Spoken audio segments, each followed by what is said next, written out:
Welcome everyone to Capital Report. I'm Steve Senek. Dealer lots are full of new and used cars this time of year, and promotions are pushing the latest incentives.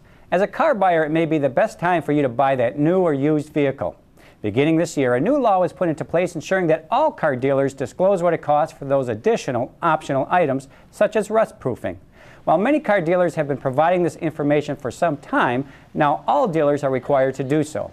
This legislation actually just ensures that all dealers are making sure that this information is given to them at all times. But for the most part, these have been our best practices for several years now to make sure that consumers have this type of information before they enter into the transaction. But as Alyssa Schlander of the Minnesota Car Dealers Association points out, the long-term impact of the new law may have its downside as well. The more that legislators add more forms and more disclosures and those types of things, it just makes the transaction harder for the consumer in spite of the legislators' best efforts. We continue our discussion with Representative Steve Simon, House author of the Car Buyer's Bill of Rights, and welcome to Capital Report. Thanks for having me.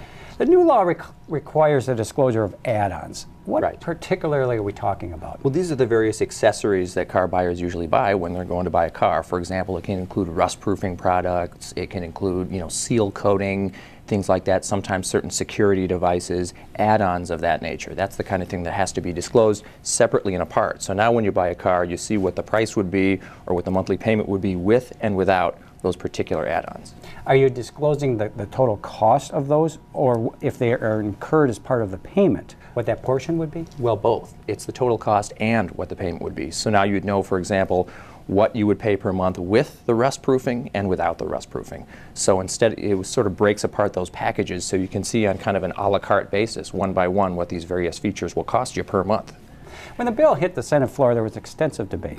And one of the controversial provisions would allow the car buyer a couple of days to change their mind. That's right. But that did not survive the House. Why was that? That's true. I think people thought they wanted to see how this first part of the bill went, and that's okay by me. I understand that people want to go slow. California has experimented with this system, a 48-hour kind of good faith grace period, and it's worked out well out there. But I understand that people wanted to take a little bit of a go-slow approach, and that's fine with me. We'll see how this works out, and maybe there won't be a need for it.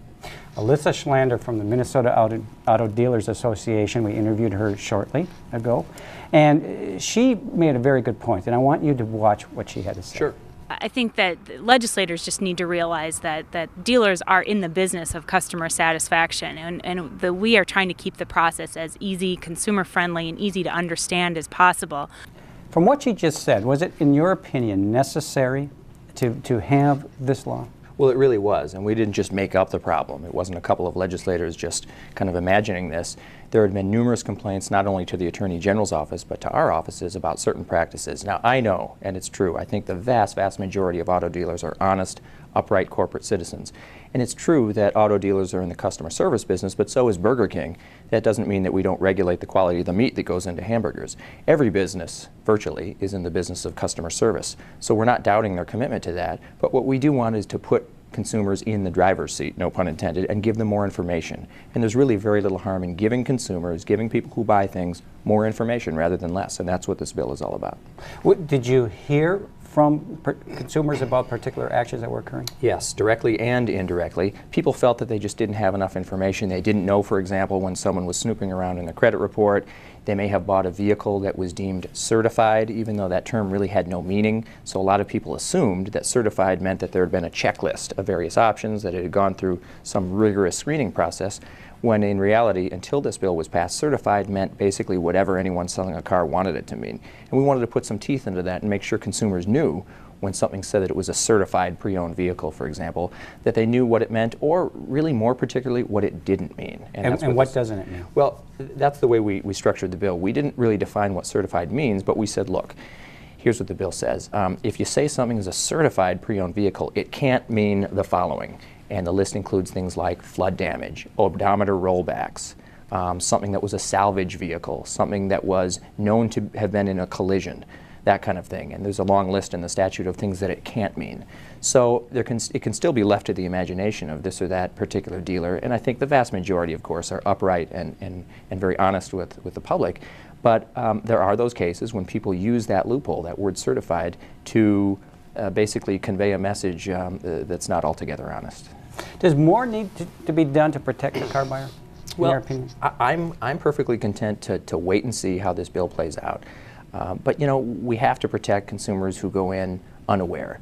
And we're not asking to upend the industry. And I might say that Ms. Schalander and the auto dealers were quite cooperative in this effort, and I really want to give them kudos for that. They didn't resist this. To the contrary, they helped us, and we reached a compromise. And so I'm content for now, at least, to see how this plays out. And like any other industry, whether it's service-related or not, we just want to make sure that consumers are getting a fair shake, that's all. And we think the best way to get a fair shake is to get more information. More information never hurts. It was years ago that the legislature passed the lemon car law. Right. For the person who's shopping in 2008 for a new car, right, in general, what kind of protection do they have? Well, the lemon law was aimed at kind of the freak occurrence of just a lemon, a bad item off the assembly line. It's not the dealer's fault. It's not even necessarily the manufacturer's fault. It's just the law of averages that you get a bad car. You know, 1 out of every several thousand or 10,000 is just going to be a bad a lemon. And so if that's the case, if right from the get-go it's a bad car, you have certain refund rights. But what this bill does, as of January 1st of this year, is make sure that if someone calls a car certified, you know what it's not. It makes sure that if you know someone's been looking at your credit report, you're able to know that. And it makes sure that when it comes to these markups as to individual accessories, you're going to know what the difference between having them and not having them will mean out of your pocketbook every month on a month-by-month basis. Certainly good information for the car buyer out there. I hope so. Thank you for your time today, Representative Simon. Thank you.